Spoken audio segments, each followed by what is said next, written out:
Man, I'm just having one of those days. Technology is kicking my butt, and I'm trying to get caught up on all my little side hobbies and whatnot.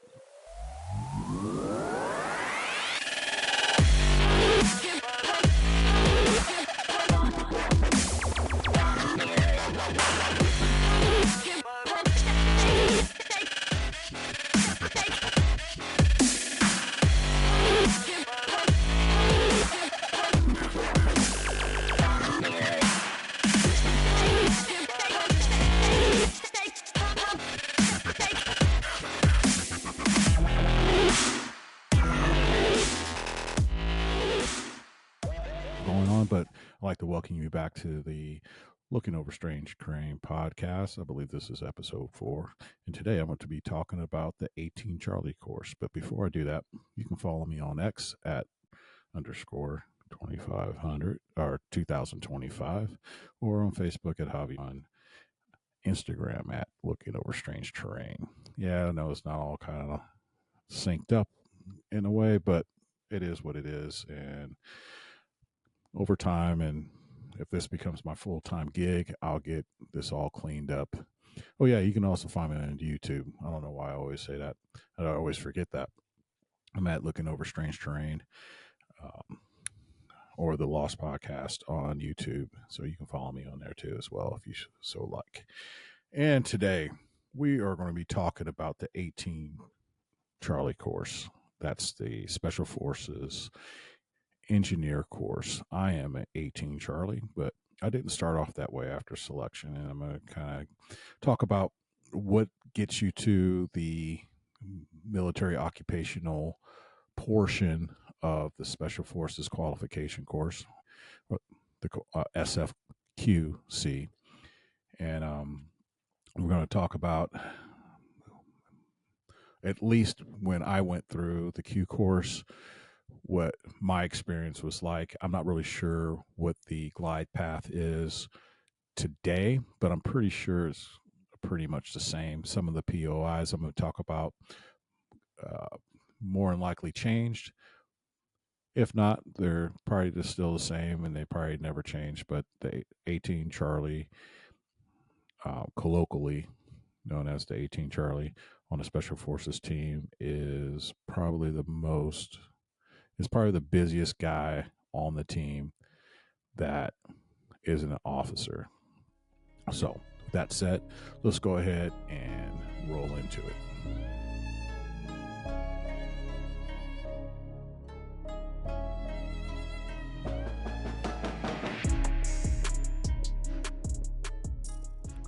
So, a Special Forces team is consisted of a captain, a master sergeant, and a bunch of NCOs, and a warrant officer, and a bunch of NCOs. The captain is a 18 Alpha, and once he is done with the small unit tactics portion of the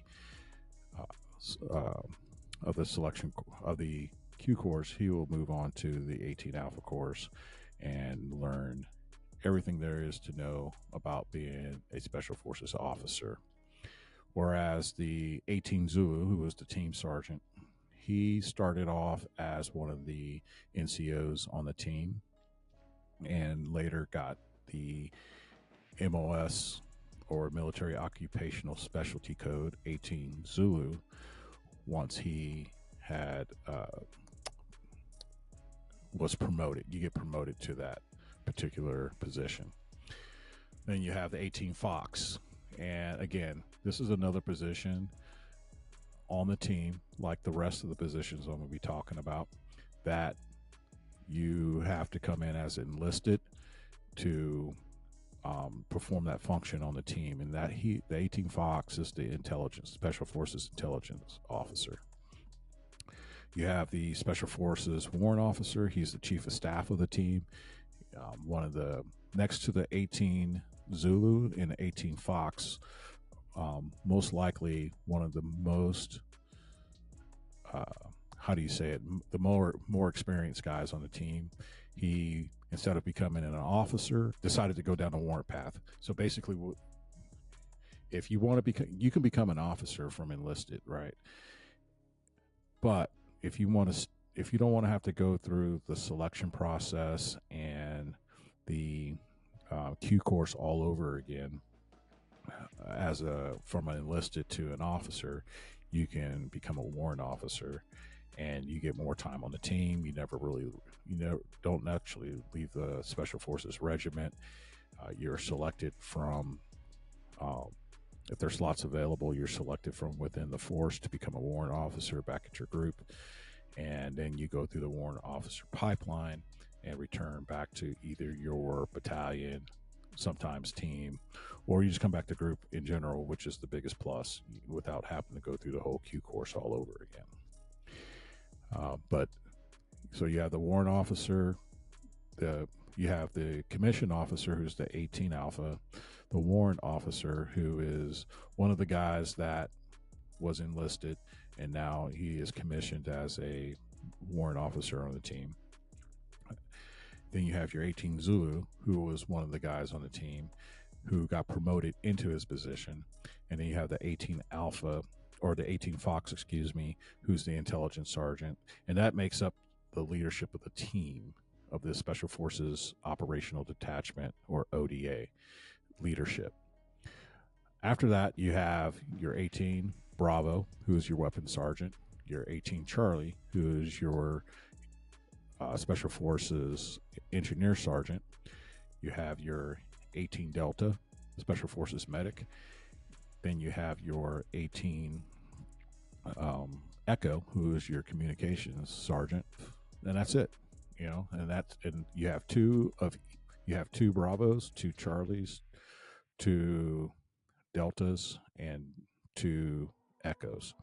You will have one Fox, one Warrant, one Zulu, and one Alpha, and all that makes 12 men.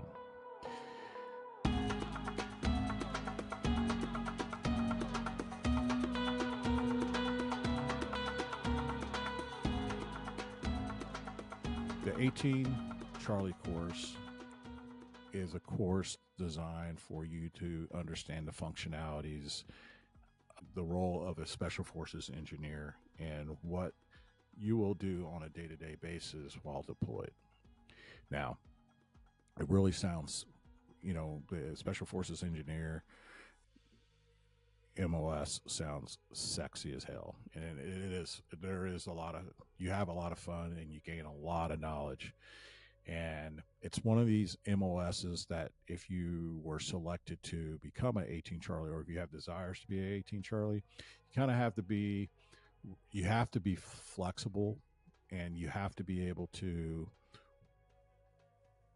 manage your time, because what you do as a 18 Charlie affects everybody on the team. Everything from sleeping arrangements to travel to coordinating living arrangements. It's very complex. So I'm going to start off. How I'm going to break this down is I'm going to break it down to what you'll learn in school, what they don't teach you in school, and then life on the team, the reality of the job once you're there, and then life deployed. And that's going to be all based off of my experience. So when you go to your class, is going to be about 60 guys, 50 to 60 guys at most. And again, everybody comes from previous MOSs. There weren't a lot of guys in my class that were, combat engineers in the Army. There might have been onesies and twosies, but at the end of the day, most of these guys, it didn't matter what your MOS was. At the end of the day, nothing was going to give you an edge above anybody else. So the 18 Charlie, sole responsibility, and I'm going to boil it down because I don't have in front of me the exact what you would read from the recruiting page, but you're responsible for construction and demolition, right? That's what they tell you. But at the end of the day, you're you're a supply guy that can blow things up. I say that jokingly, but when I get to that, you'll understand what I'm talking about. And there is a reason why your one of your primary duties is supply.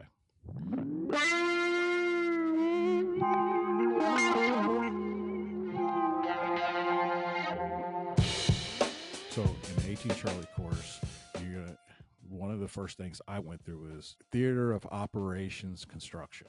And basically what that means is how to build a fire base from the ground up.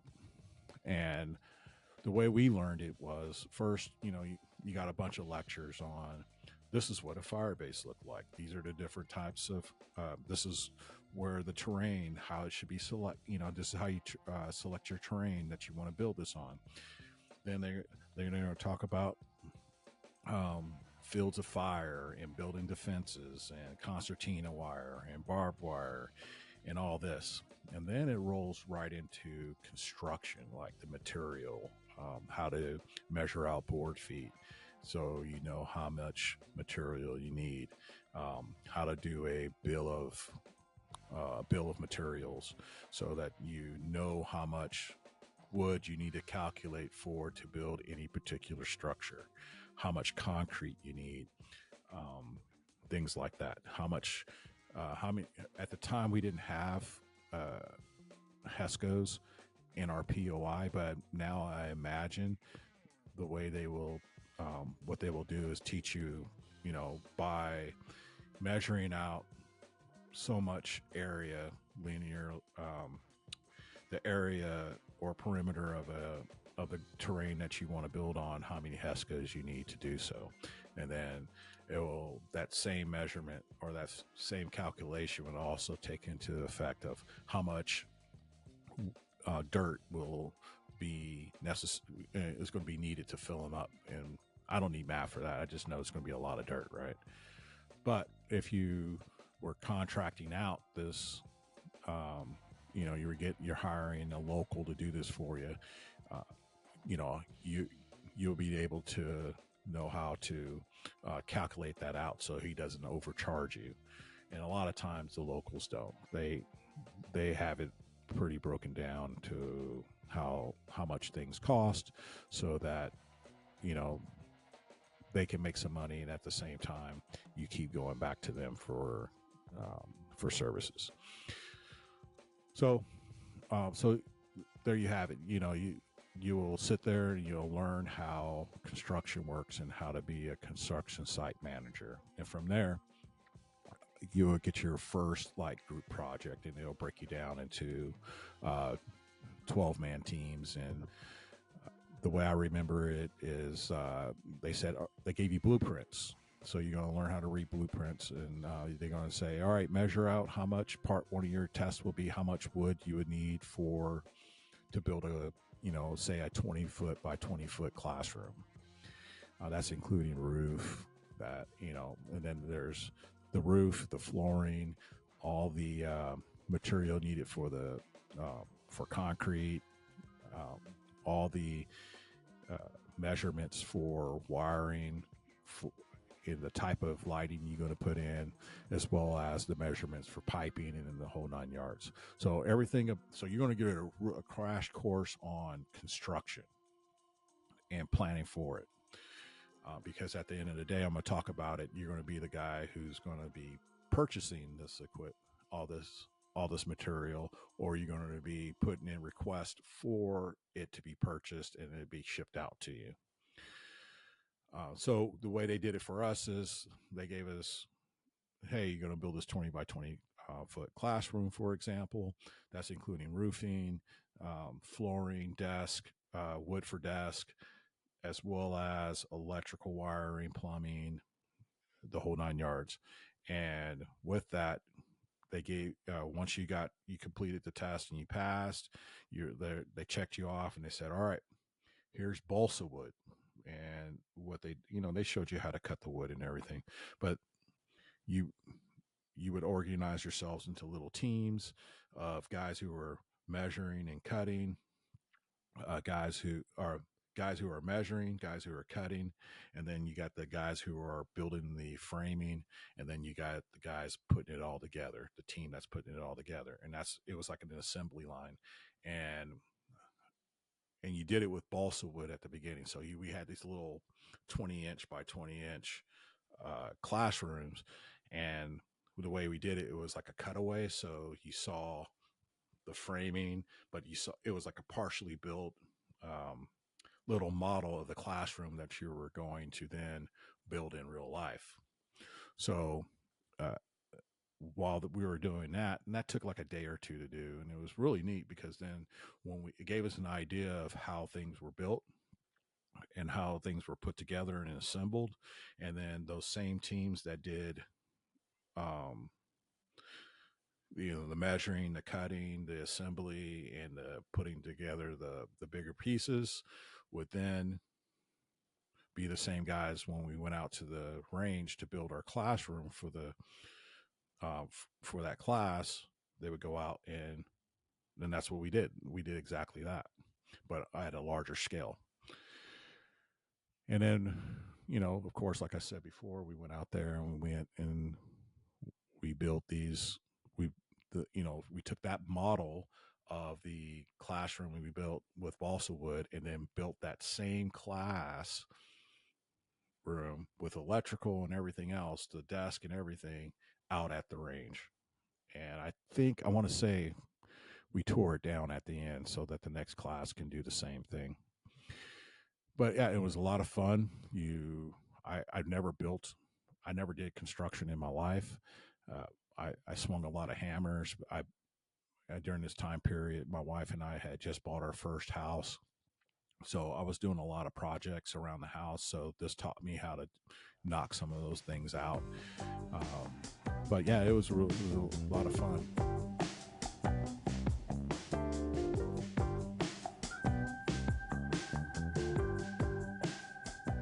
Once we completed the construction phase of it, we also went into concrete.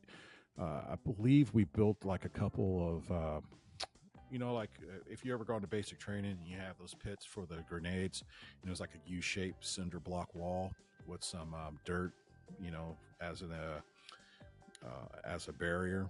Yeah, we built a couple of those out at the range. And then we tore those down at the end of the class, so the next class can turn around and do the same thing over again. But that gave us all like experience, So we had to build the footers for the of concrete, and then we took bricks, and they taught us how to brick and mortar, which was really, really cool. I didn't really know everything that went into that, but it was, it broke it all down. And then of course, these are all tested both in, they taught you the class, then you took a written test, and then you applied what you learned in the class to build the actual structures. And we built a bunch of those. And then I think some other class did some repairs on some things. And yeah, it was really neat.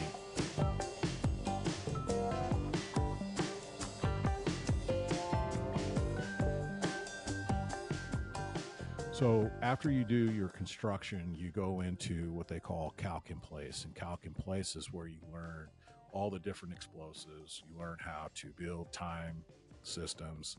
You learn everything about the explosive chain, how to put explosives together. And then you were tested on the calc in place before you went out to the range. And this is one of the more difficult portions of the 18 Charlie course, because it was math heavy, as well as, the construction was math heavy. This was like math heavy on steroids. And it wasn't really complicated math, but it was things that you had to pay attention to detail in your calculations. And, you learn how to, you get your little GTA card, and it tells you what the RE factors are of each explosive you're working with.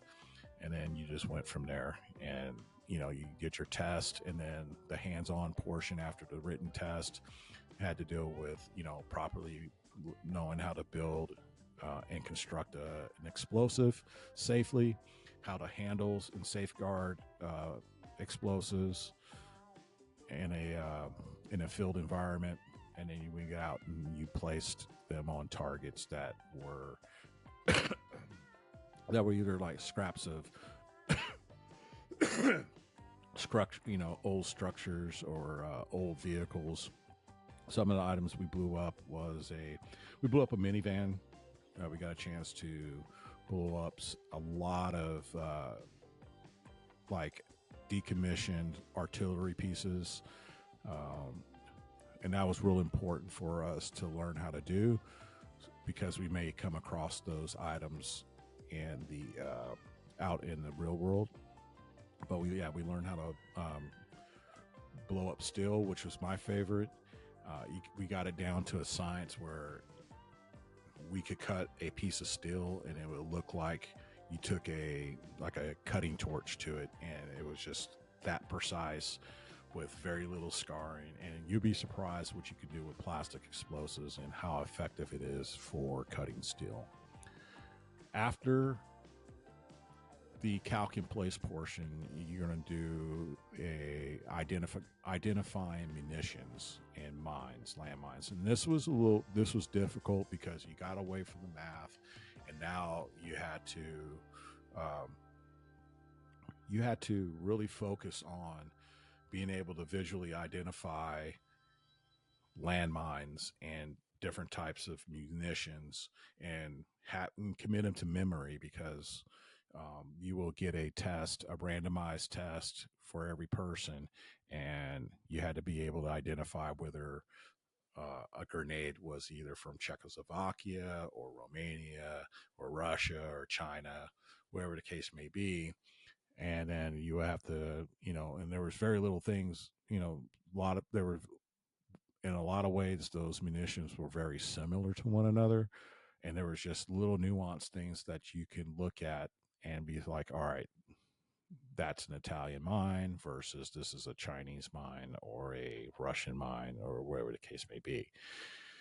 But it was I found that to be one of the hardest tests I've took in a Charlie course, more so than the calc in place portion and construction. I'm pretty good at math. If I know if I know the formulas, I'm pretty good at math. But when it came to the munitions, I got a first time go on all my tests in the Charlie course, but I don't think I got 100% on the munition and landmine and identification. Once you complete that portion, you go into obstacles and, building obstacles, concertina wire, and, the different types of obstacles, whether it be wire, dirt, concrete, whatever. And you learn how to build them either via, explosives or how to construct them, which was really cool. It wasn't all that sexy or exciting because no one really likes to pound pickets or anything like that. But yeah, you're going to pound some pickets.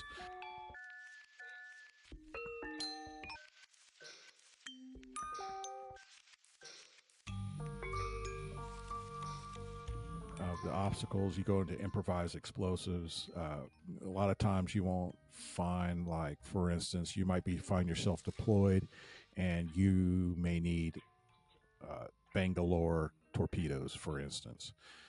And basically a Bangalore torpedo is a piece of PVC pipe filled with C4 with a cone on the end of it. You might have seen it in Saving Private Ryan, and on the end you can stick your initiating system and shove it into the dirt underneath some wired obstacles, and then you have a time fuse and you set it off and it blows up, and it creates a path for you to get in. Well, say for instance you don't have that because you're deployed to Africa and the supply can't get you there, but you have pickets, or you either have some type of channeling type metal that you can fill with C4 and use in the same capacity.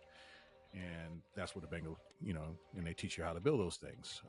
My favorite demolition charge that we built was a fugas chart, a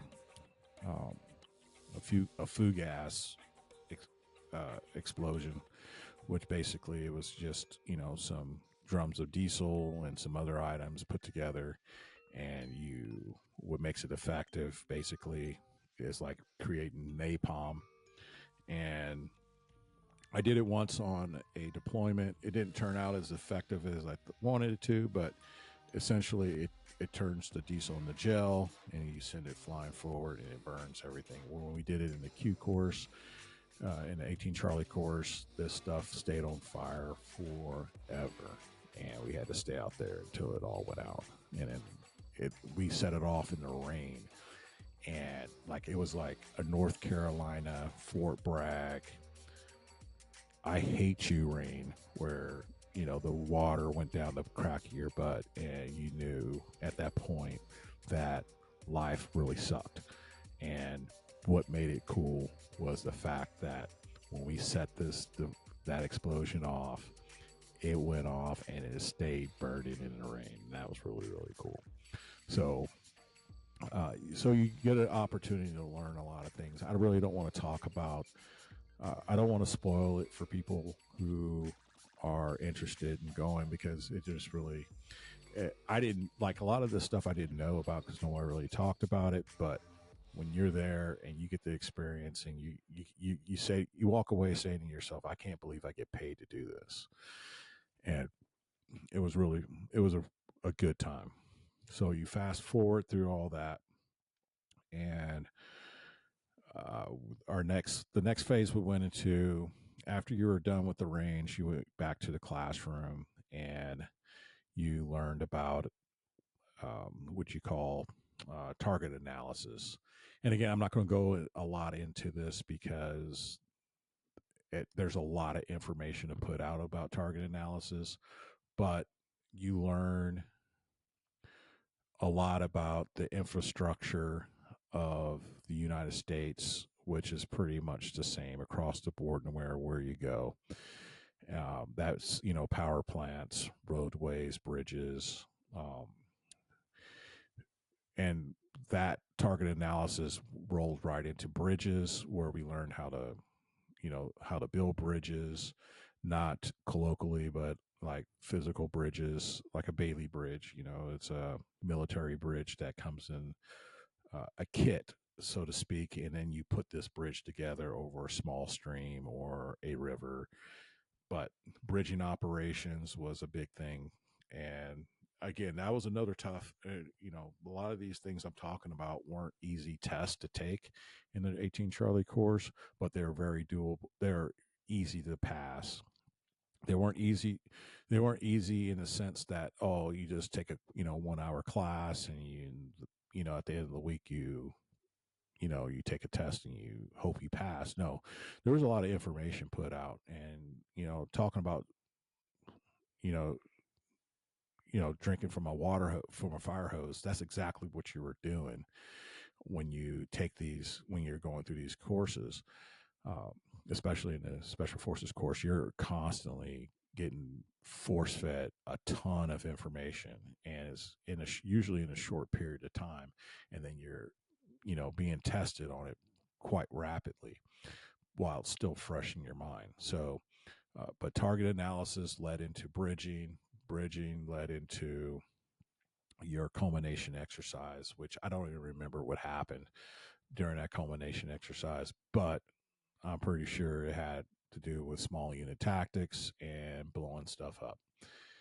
But yeah, that's the life of an 18 Charlie going through the Q course. But what they don't teach you is what the administrative responsibilities are when you get to the team. And that's the next part I'm going to talk about. So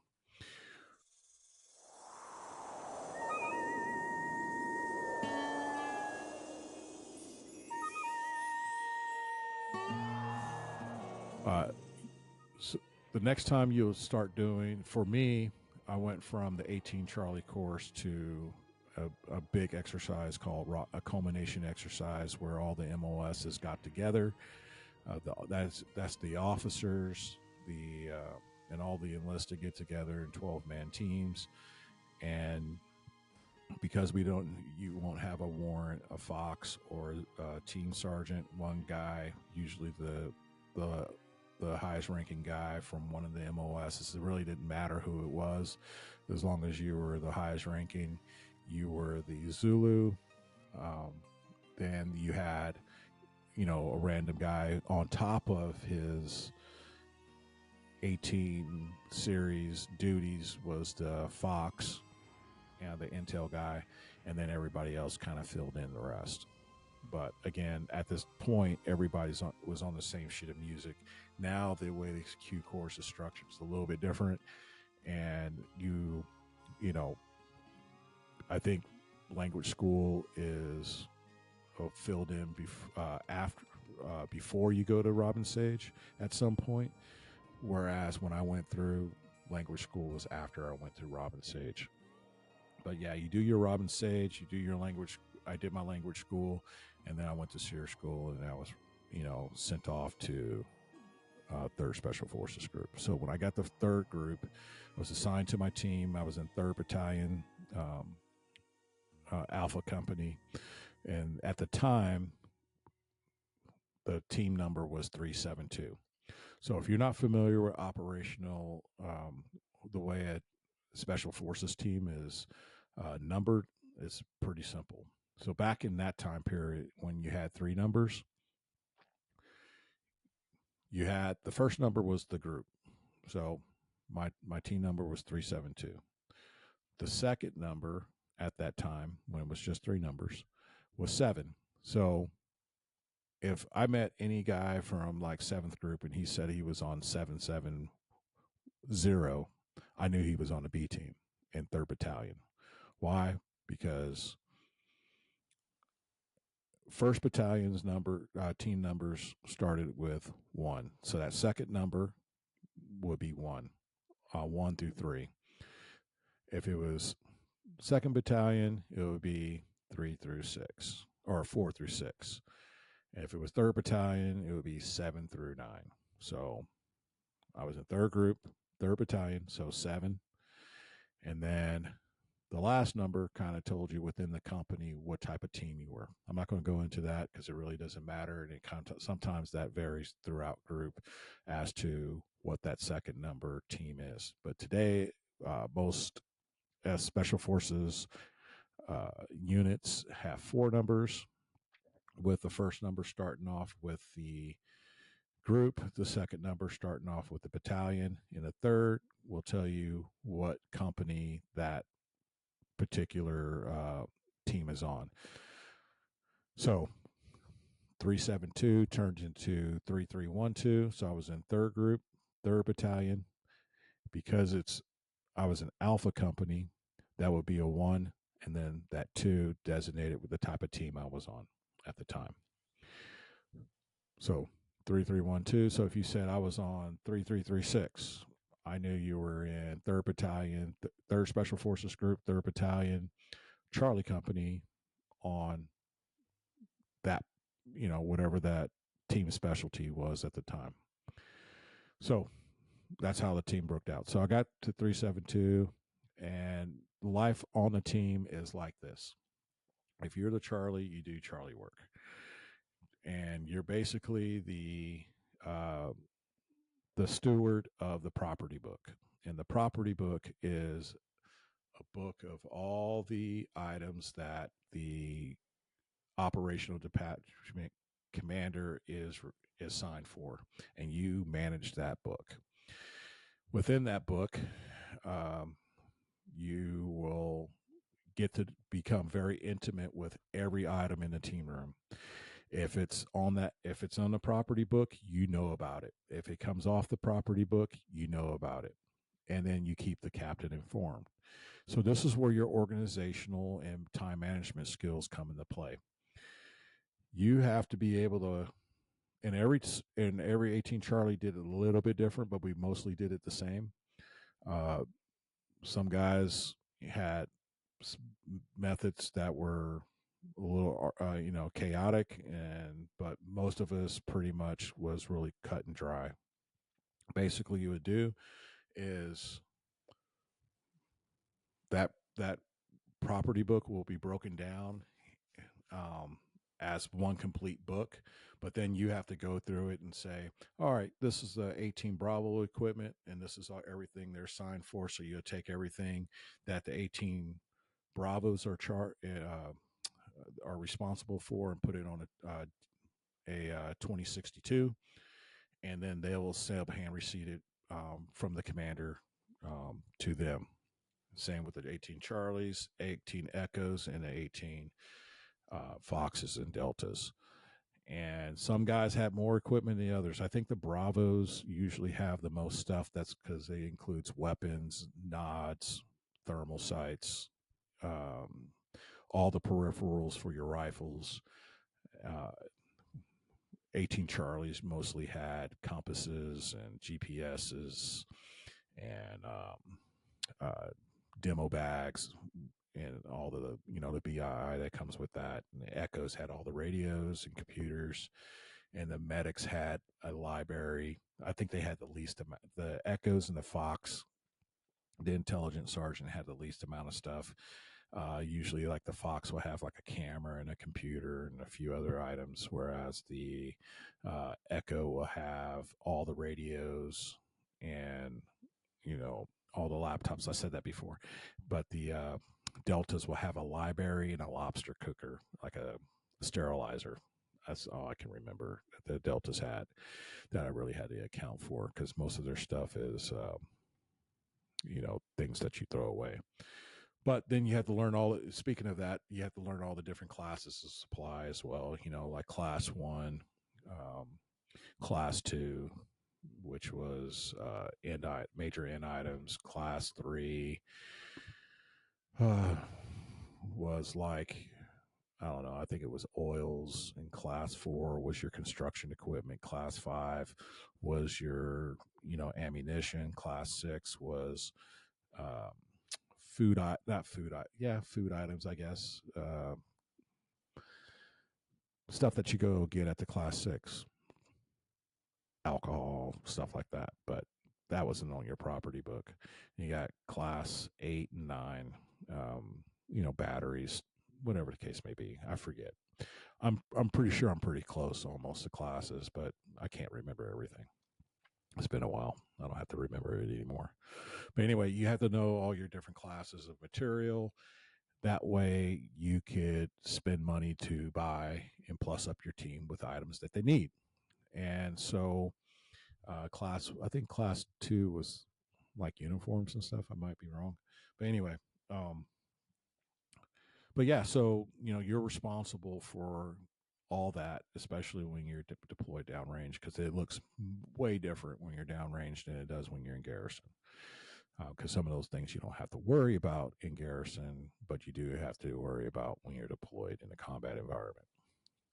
But anyway, so you go back to the classes supply, property book, each MOS having their own property book. And the way it worked was the Bravos were responsible for maintaining everything on their property book and I ensured that the documentation was done correctly.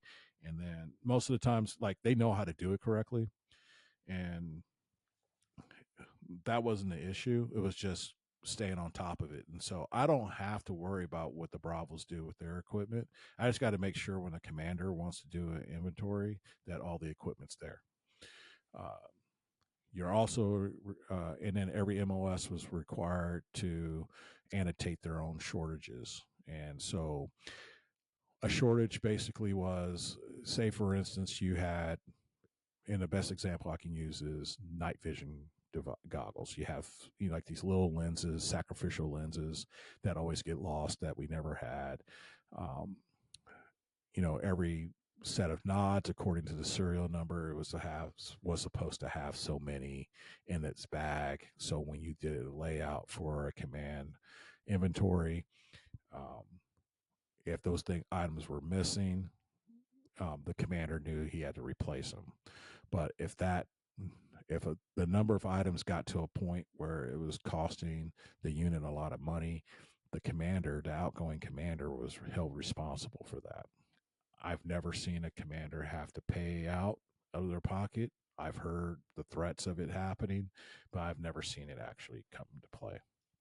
But anyway, so you, so it's the relationship you have with the team sergeant, the 18 Charlie has with the team sergeant and the commander is very, very tight because at the end of the day, the 18 Charlie is going to get you from point A to point B and back. And so, uh, amongst all the responsibilities you have on a team as far as property, you had a bunch of other things that weren't so sexy, like field sanitation. Sometimes you were the team NBC, NCO. On top of that, you were a jump master, doing jump master responsibilities. In addition to that, you're running demo ranges. And oh yeah, by the way, if you're a senior guy on a team now for, you've been on a team 3+ years, you're a senior guy, and there's a chance that if you had a senior, he's moved on and now you're the senior and now you're picking up a junior and now you're mentoring him and developing him to be your replacement for when you leave. And so on top of that, you're still trying to fight for schools, whether, I'm going to get into that in a second, like whether, because you're going to get all the not so sexy schools probably up front and then turn around and get a bunch of sexy schools. So let's talk about the not so sexy schools. I mentioned field sanitation was a class I had to go to, the NBC, to be an NBC guy for our team. Another one was I was an air movement officer for our team, which meant that when you just can't put things on the aircraft. They have to be packaged a certain way. They have to be safeguarded in a certain way. They have to be in certain types of containers. You can't have metal contact. And a lot of times when you deploy forward, you don't have those guys there to support you in that.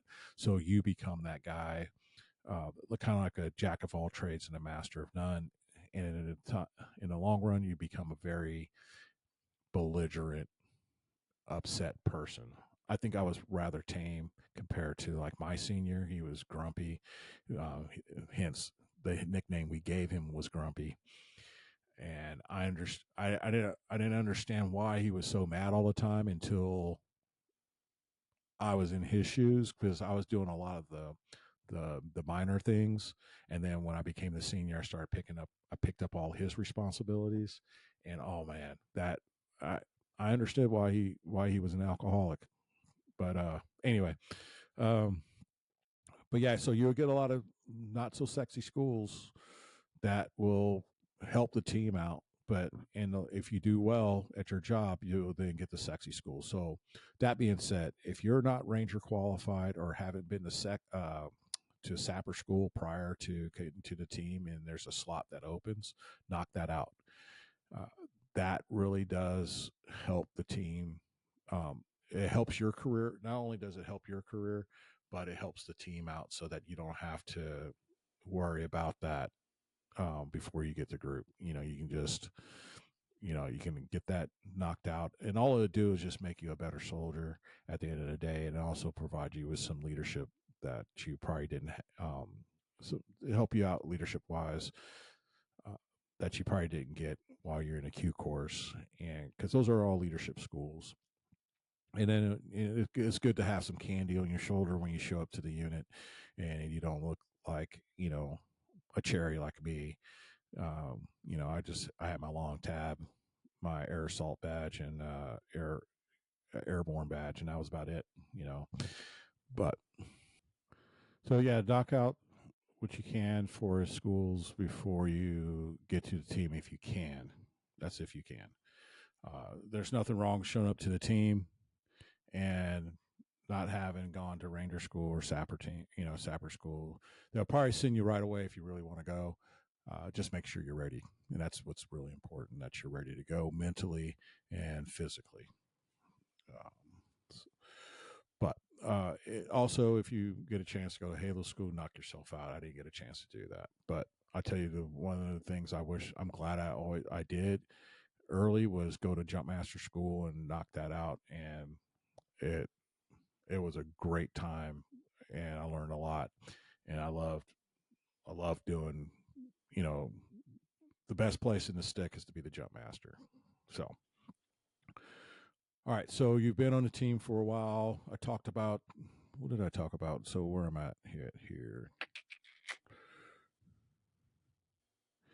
Yeah. So you knock out your schools. So life deployed as a 18 Charlie. Life deployed as a 18 Charlie is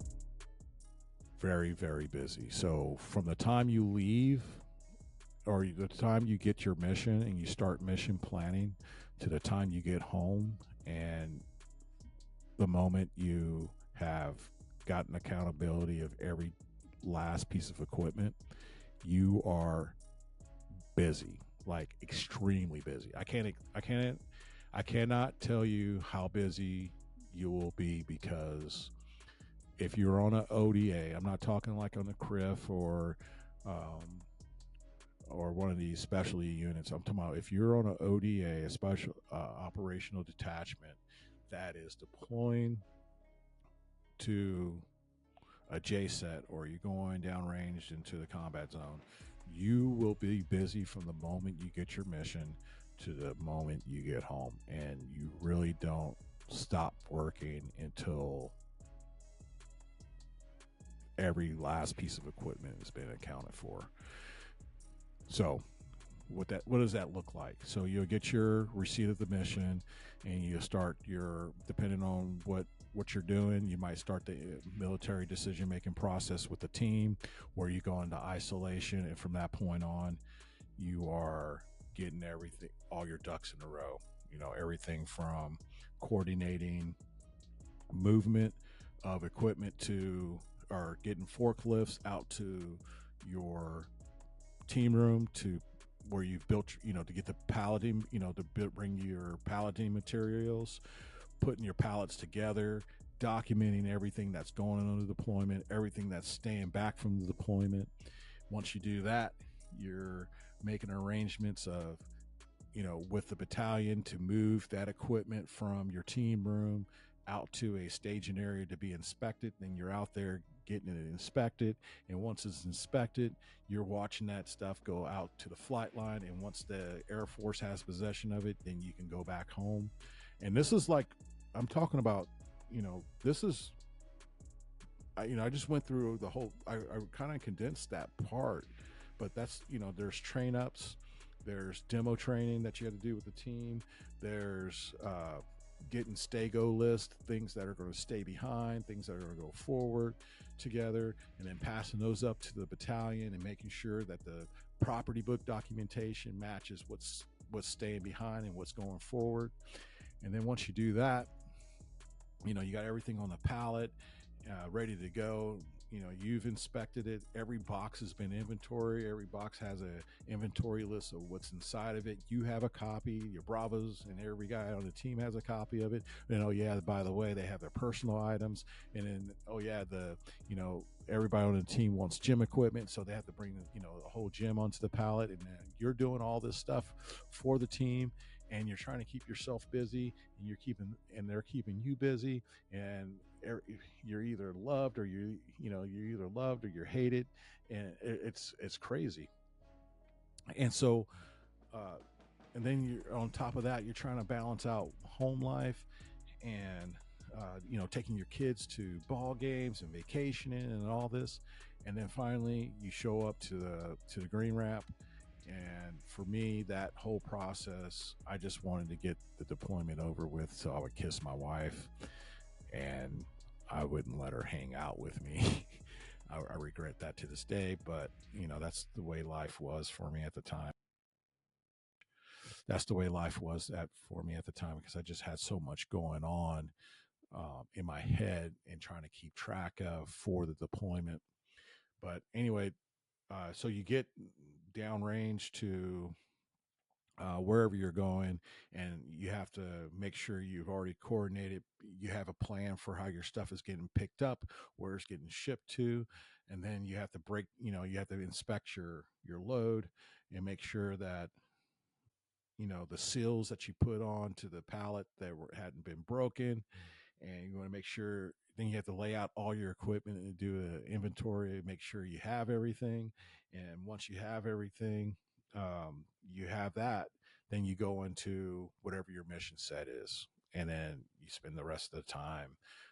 Um, Sometimes you have to start off from scratch. So let's say you start off from scratch, and, you know, the information you got was, hey, we're going to fall into a structure that's already been built or a house that's present, and now you have to go around and make sure everything works properly, identify anything that needs to be fixed. Sometimes you're fixing it, sometimes you're hiring somebody out to come fix it. Sometimes it's better to hire a local to fix local issues. You go in there, and if you're not smart on how things are done in a particular country, just going in and trying to do it the way the Americans would do it would probably be the wrong answer. So it's always best to consult with the local, and normally you'll have an interpreter or a cultural advisor to help you out through that process, and ensuring that you know what you're doing, or ensure that you um, don't get yourself hurt. Uh, so once everybody's fat, dumb, and happy, you have people have a place to sleep, they have a place to exercise, and they got a place to eat.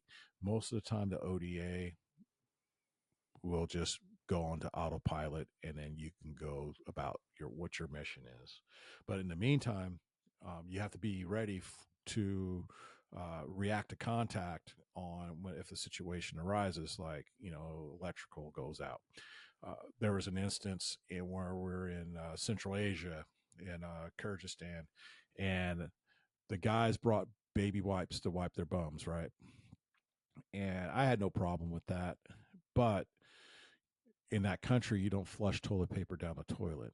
And these guys were just, they were, wiping their bums and throwing the baby wipes down the toilet. And eventually, very quickly, actually, about 2 or 3 weeks into this trip, the plumbing backed up, and then all the sewage came up through the showers, and it was just a mess. Right. I was on the top floor, so I wasn't affected by it. And then two, I knew this was a case, and I gave them little trash cans to put next to the toilet, so they can just, in plastic bags, once they're done wiping their bum, just throw it in there. And that, but no, they insisted on flushing their baby wipes down the toilet. Well, those pipes weren't made for that, and guess what, man? We had to go into that. We had to find where the sewage dumped into, and we had to snake it out. And yeah, it was a big clump of, it was like a 5 yard long compact tube of baby wipes come flowing out, and it was the grossest thing I ever had to deal with on a deployment. But yeah, those are things that you have to deal with, and be prepared to you know to fix as a 18 Charlie. But during that same time period, I had to do assessments on some of the training areas, and they were building the shoot house. And the shoot house, I actually had an opportunity to help design a shoot house. But I had to go in the shoot house and see where I can make improvements. And then I was allocated money to hire a welder to make some shooting traps. And I got money to buy those big rubber blocks, so that the guys can get more training out of their gunshots, out of their targetry. So yeah, you'll come across situations where you have to come up with some really creative solutions to some really complex problems, and for whatever reason, it just it just becomes what it is. So that was the fun part about being an 18 Charlie, doing demo was even the best part, and when you're deployed, say for instance in a combat zone, you get an opportunity to work with demolitions in an environment that's not really an unrestricted environment. So you have to take what you know, safety wise, and apply it to everything that you do, and make sure that whatever you're experiencing with, that you're doing it safely as per how you were taught how to do it in the Q course. And you get to experiment with some things. And one of the things that you have to, there's when an instructor tells you in a Q course, hey, stay away from or be aware of this particular thing. Pay attention to that, because that's based off of experience. Like, so for instance, in the munitions and mines portion of the Q course, where you do an identification, they tell you when we get to the Chinese portion, don't mess with Chinese grenades. And there's a very, very specific reason for this, and it has to do with the Chinese aren't really good at marking how their fuses work, and there's no rhyme or reason as to what they'll throw a fuse on. And they just say, so if you see a Chinese anything, just blow it in place and leave it alone. Well, there was a guy in our group that I'm pretty sure he got the same block of instruction that he got, and he picks up this Chinese grenade. He was in my company, and he pulls the pin, and before he even throws it, it blows up, and he lost his hand. The moral of the story is, don't mess with Chinese munitions, period. Just blow it up in place. And I say that because you're going to be in places where, even though you're not operating in China, you might be in Africa, you might be in Europe, and you might come across a Chinese grenade. And they're very common. I'm just going to say that because the Russians and the Chinese use the same looking munitions. They just do different things with them. And so, with that being said, listen to what the instructors say. Take note. If they stomp their foot, do what they do, they will say, do not do this, or this will happen. And pay attention. Just make sure you're doing that. But like I was getting at is, you'll get an opportunity to develop SOPs that you won't normally get to develop at a range on the post that you're stationed. Like, for instance, I'm pretty sure I didn't come up with this on my own, but I would take tobacco cans and I would fill them up with C4 and use those as door charges. And I had a buddy of mine who would, and I'll have him on the podcast in the future, he would take a satchel charge, and I think satchel charges had 16 blocks of C4 in it, and he would carry that with him because it had 16 blocks of C4. And, you hear this joke and calc in place, P for plenty. And no. The calculation and placement of charges. So you're going to calculate how much material you need and the placement of charges. And what's important to know about the placement is knowing how to properly place a demo charge can prevent you from carrying a lot of demo with you. And here's the story. So he would carry the 16 blocks on every mission. That's 1.25 pounds. Multiply that by 16. You got the weight. Let's say it's 22 pounds. Then I would carry 6 snuff cans of C4 with a pigtail on it, of deck cord. That weighed maybe 2 pounds at most.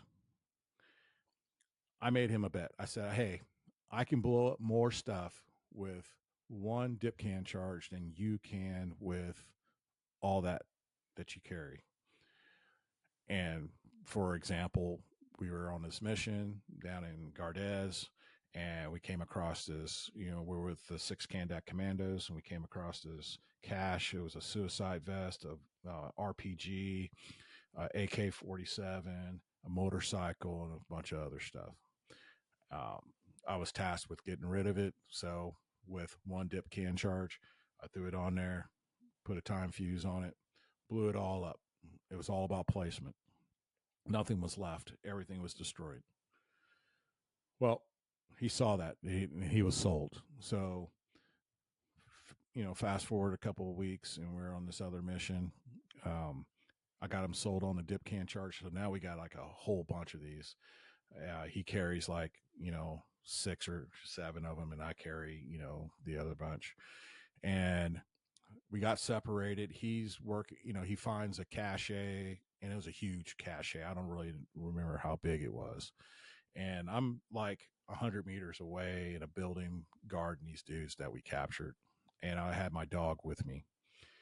And I catch the last fire in the hole, because when you blow something up, you're going to say fire in the hole, fire in the hole, fire in the hole 3 times over the radio and out loud. And I catch the last one.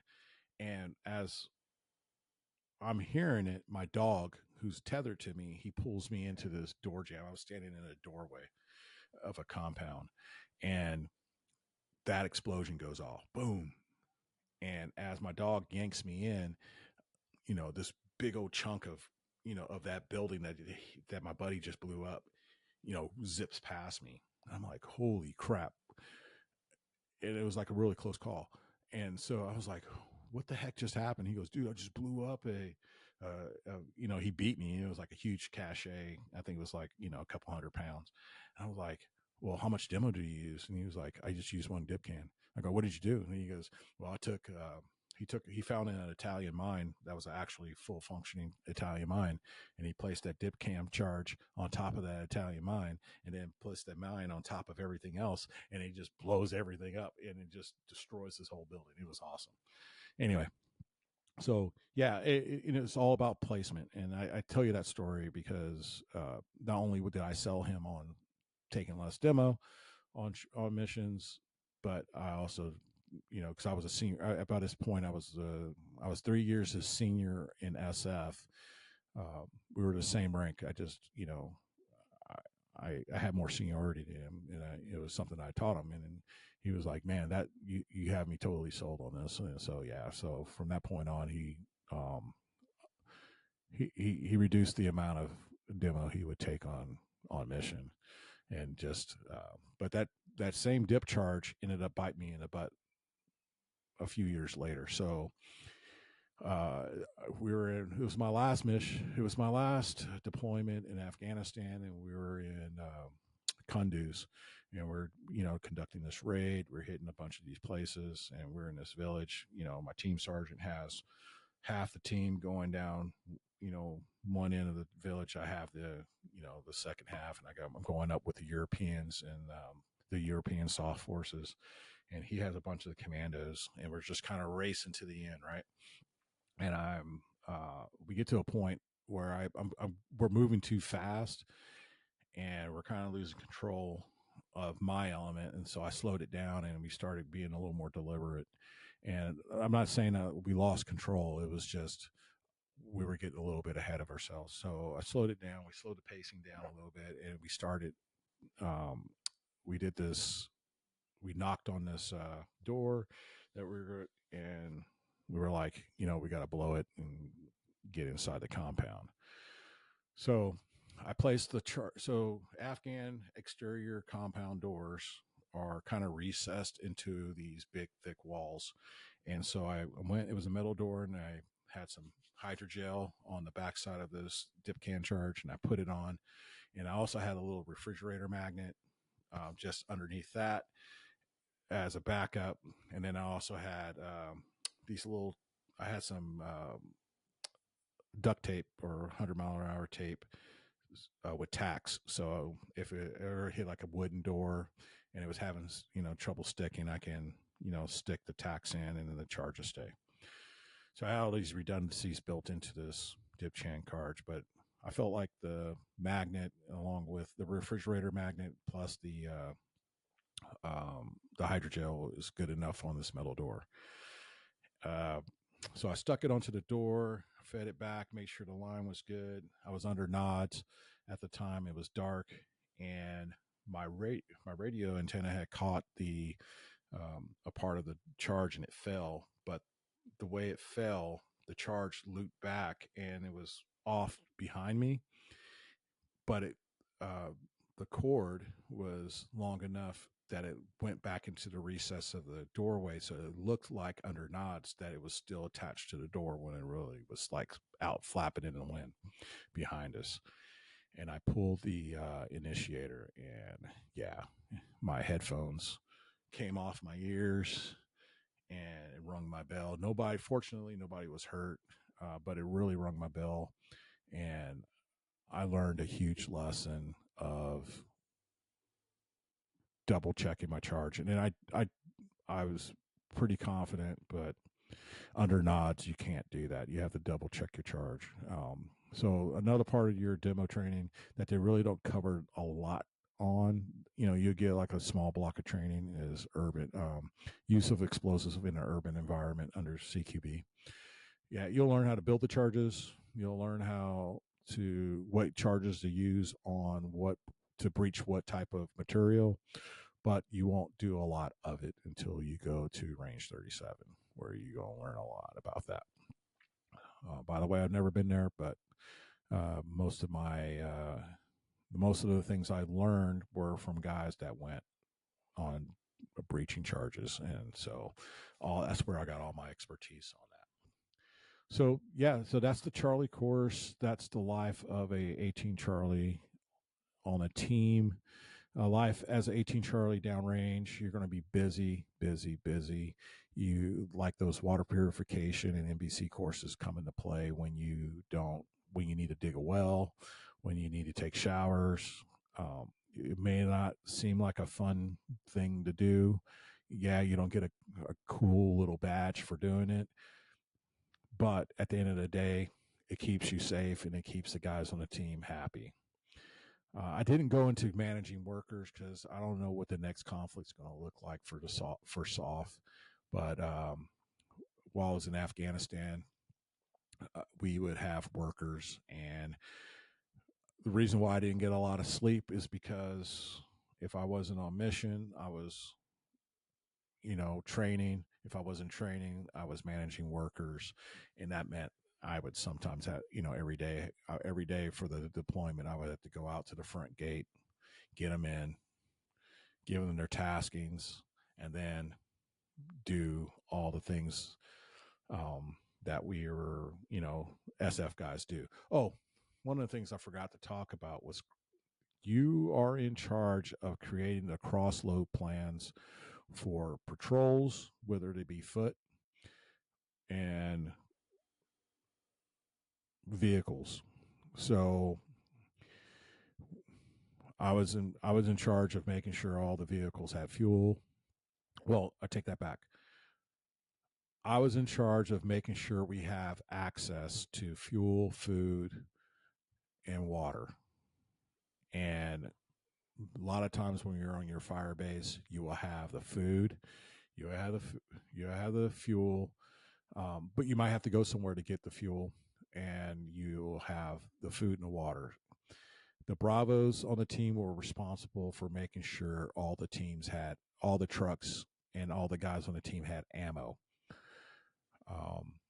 I was, when it came to uniforms, when it came to gear and all that, that was the Charlie's responsibility to make sure everybody had it. I didn't have to check to see if they were wearing it. I just had to make sure that they had access to those items. And normally you're in charge of, when a guy comes to the team, you'll make a hand receipt and give him all his team gear, internal team gear, and that's the team gear that he has to turn back in when he leaves. And a lot of times it's like gloves, like fast roping gloves. You may or may not keep those. It all depends on your Charlie, right? Compasses, strobe lights, things of that nature. But if the guy had his own stuff and he didn't want to take it from you, he didn't have to. And that's just the way it goes. Unless the team sergeant said, no, you will sign for it. The team sergeant never got into that. If the guy told me to go F off, I just F'd off, and I didn't even take it personal. I just like, whatever. All right. It is what it is. But yeah, you were responsible for the load plan and making sure everybody carried equal weight. Nobody carried more than the other unless they absolutely had to.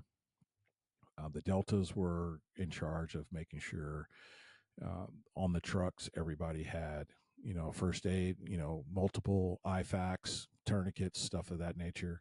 And he was really responsible for making sure that we were all trained on that, just like the 18 Charlies were responsible for making sure everybody on the team knew how to handle and handle demo charges. But for the most part, you didn't have a guy go rogue, and you didn't have your 18 Bravo go into the 18 Charlie, demo shed and start building stuff, not without the Charlie being there. And nor did you go into the Bravo's armor's room and start dinking around with weapons unless he knew about it. So yeah, that was life on an ODA as an 18 Charlie. You were just busy, and every time you think you had a moment free, it was swallowed up with a bunch time that you didn't have. But you made you did your best to cut out time for yourself, and that's what's really important. Well, hey, that's it for today. I'll have more coming at you. I've just been real busy with work. I did the Dopey Challenge, which was a 5K, 10K, half and full marathon a couple weeks ago.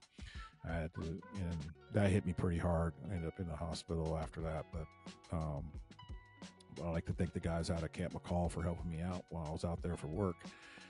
I really do appreciate it. And I do have interviews in the hopper. I'm just, right now, life has been busy at work, and I got another work trip coming up next week. So I'm trying to knock out these podcasts in between, and I'm going to have more coming at you. This was a request from a guy from on YouTube asking to talk about more about the 18 Charlie course and what to expect. So there you have it. All right. Until next time, Dale Presso Liber.